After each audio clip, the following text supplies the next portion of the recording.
অভিষেকেই বাজিমাত শরাফুদ্দৌলা ইবনে সৈকতের। আম্পায়ার হিসেবে যেই সিদ্ধান্ত দিচ্ছেন সেটাই হচ্ছে সঠিক। তার বিপক্ষে রিভিউ নিতেই ভয় পাচ্ছে দুই দলের ক্যাপ্টেন ব্যাটাররা। আজ প্রথম ওভারেই দেন দুর্দান্ত ডিসিশন, এরপর আরও একবার হতাশ হন পাক কাপ্তান মোহাম্মদ রিজওয়ান।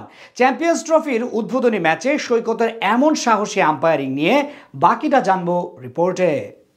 দীর্ঘ ২৯ বছর পর পাকিস্তানের মাটিতে কোনো আইসিসির ইভেন্ট, অন্যদিকে ৮ বছর পর মাঠে গড়ালো চ্যাম্পিয়ন্স ট্রফি। উদ্বোধনী দিনেই মুখোমুখি হয় টুর্নামেন্টের বর্তমান চ্যাম্পিয়ন পাকিস্তান ও নিউজিল্যান্ড। এদিন অবশ্য তাদের সাথে ছিল এক টুকরো বাংলাদেশও, যেই পতাকা বহন করছেন শরাফুদ্দৌলা ইবনে সৈকত। প্রথমবারের মতো আইসিসি চ্যাম্পিয়ন্স ট্রফিতে আম্পায়ারিং করতে নেমেছেন তিনি, আর সেখানেই করেন বাজিমাত। এমনকি তার বিপক্ষে রিভিউ নিতে ভয় পায় দুই দলের অধিনায়করা। সৈকত যেই সিদ্ধান্ত দিচ্ছেন সেটাই থাকছে বহাল। আম্পায়ার সৈকতের প্রশংসা এখন বিশ্বমহলে। তাকে নিয়ে আলোচনা প্রতিটা ক্রিকেট খেলুড়ে দেশের মাঝে। দিন দিন তিনি যেমন হয়ে উঠছেন আইসিসির বিশ্বস্ত, তেমনি সুযোগ পাচ্ছেন বড় বড় মঞ্চে। তারই ধারাবাহিকতা এবার দায়িত্ব পেয়েছেন চ্যাম্পিয়ন্স ট্রফিতে।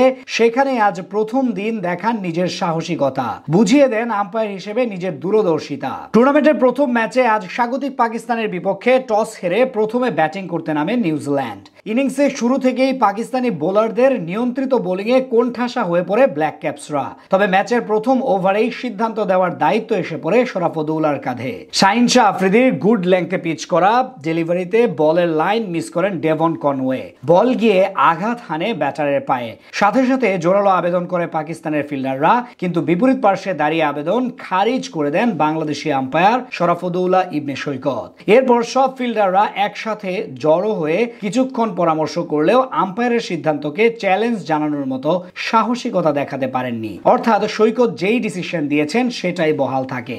একইভাবে ম্যাচের দশম ওভারের তৃতীয় বলে নাসিম শাহর শর্ট পিচ বাউন্স করা ডেলিভারি পুল করতে গিয়ে ব্যর্থ হন ড্যারেল মিচেল। তার বিপক্ষে সাথে সাথে ক্যাচ আউটের আবেদন করেন উইকেট কিপার মোহাম্মদ রিজওয়ান। বেশ কনফিডেন্সের সাথে আপিল করেছিলেন তিনি, কিন্তু সেটাও না করে দেন শরাফুদ্দৌলা। সেখানেও একইভাবে কিছুক্ষণ ভেবে বাংলাদেশের আম্পায়ারের বিপক্ষে রিভিউ নেওয়ার মতো সাহসিকতা দেখাতে পারেনি পাকিস্তানি ক্রিকেটাররা। পুরো ম্যাচে এমন টাইমলাইনে ছিলেন ৪৮ বছর বয়সী আইসিসির এলিট প্যানেলের এই আম্পায়ার। বর্তমান সময়ে বিশ্বের অন্যতম সেরা আম্পায়ারদের একজন তিনি। সবশেষ বর্ডার গাভাস্কার ট্রফিতেও দায়িত্ব পালন করেছিলেন সৈকত। সেখান থেকেই মূলত অধিক পরিমাণে আলোচনায় আসেন তিনি।